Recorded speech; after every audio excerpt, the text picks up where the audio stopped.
আজকে আমরা জানব দলিলের শব্দ সংকেত সম্পর্কে। আমরা আমাদের যে দলিল পত্রগুলো দেখি বা আমরা যখন কোনো দলিল করতে চাই, বিভিন্ন ধরনের শব্দের সংক্ষিপ্ত রূপ দেখতে পাই। এই সংক্ষিপ্ত রূপগুলো যদি আমরা পূর্ণরূপে না বুঝি, তাহলে আমাদের দলিল পড়া বা দলিল লেখা সহজ হবে না, খুবই কঠিন হয়ে যাবে। যেহেতু দলিলের ভাষা না বুঝলে দলিল পড়ে কোনো লাভ হয় না। এজন্য আজকে আমরা দলিলের শব্দ সংকেত নিয়ে আলোচনা করব, শব্দ সংকেতের পূর্ণরূপগুলো জানব। লাইট অফ নলেজ জ্ঞানের আলো ইউটিউব চ্যানেলে আপনারা নতুন হয়ে থাকলে অবশ্যই সাবস্ক্রাইব করবেন এবং নতুন নতুন ভিডিও পেতে পাশে থাকা বেল বাটনটি অন করে রাখবেন।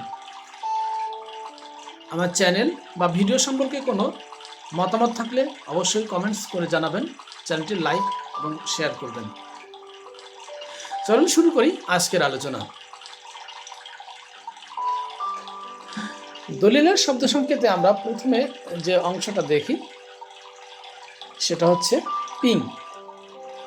পিং দ্বারা এখানে পিতাকে বোঝানো হয়েছে, অর্থাৎ বাবাকে বোঝানো হয়। জং, জং দিয়ে স্বামী, স্বামীকে বোঝানো হয়। জ অর্থাৎ জমা, দং দখল। নিং নিরক্ষর, গং সকল বা আরও অংশীদার আছে এমনকি বোঝায়। আমরা যখন আমাদের সকল সদস্যকে বোঝাই তখন সেখানে গং ব্যবহার করি এবং জমির খতিয়ানকে ঘং বলে, অর্থাৎ ঘংকে আমরা খতিয়ান বলে জানি। মং একত্রে, সাং ঠিকানা। বিতং বা বিং বিস্তারিত।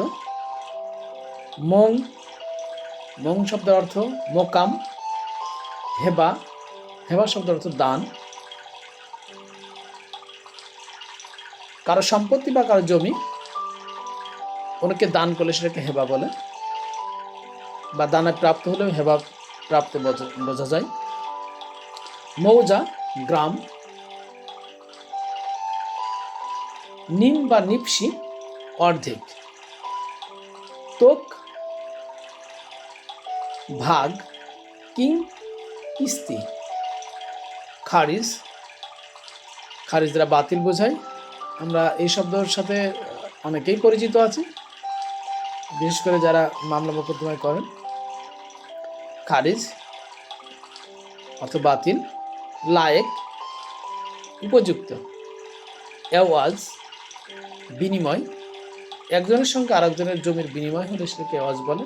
অর্থাৎ আমার জমি অন্যজন ভোগ করবে, অন্যের জমি আমি ভোগ করব, এই যে বিনিময় হবে একটার পরিবর্তে আর একটা, এটিকে এওয়াজ বলে। রায়ত দখলি প্রজা।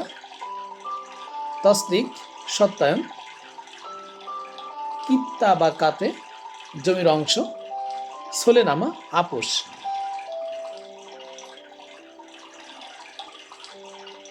চৌ বা চৌহদ্দি চারদিকের সীমানা, অর্থাৎ জমির চারদিকে যে সীমানা থাকে, জমির চারদিকে যে মালিকের জমি থাকে, পূর্ব পশ্চিম উত্তর দক্ষিণ, এই চারদিকের সীমানাকে চৌহদ্দি বলে। নোনা বাড়ি অর্থাৎ বসত বাড়ি।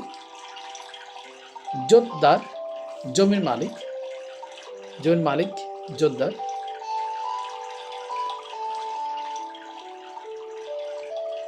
সানি পুনর্বিবেচনার জন্য প্রার্থনা। তৌজ প্রাপ্য খাজনার বিবরণপত্র। মৌরাশি বংশানুক্রমে কোনো জমির ভোগ দখল করা, অর্থাৎ দাদার পরে বাবা, বাবার পরে ছেলে, ছেলের পরে অন্য প্রজন্ম, এইভাবে যে বংশানুক্রমে যে জমির ভোগ দখল করা হয় সেটাকে মৌরাশি বলা হয়। আর জমিদারের অধীনে প্রজার সত্ত্ববিশিষ্ট জমিকে জোত বলে। জোত বলতে আমরা জমিদারের অধীনে প্রজার সত্ত্ববিশিষ্ট জমিকে বোঝাই। আশা করি আজকের এই আলোচনা জেনে আমরা সবাই উপকৃত হব। বিশেষ করে জমি জমা সংক্রান্ত আমাদের যে সংক্ষিপ্ত শব্দ সংক্ষেপ ছিল সে সম্পর্কে আজকে আমাদের ধারণা স্পষ্ট হয়েছে। আমার চ্যানেলটি ভালো লাগবে অবশ্যই আবার বলবো সাবস্ক্রাইব করবেন। এতক্ষণ আমার সঙ্গে থাকার জন্য ধন্যবাদ।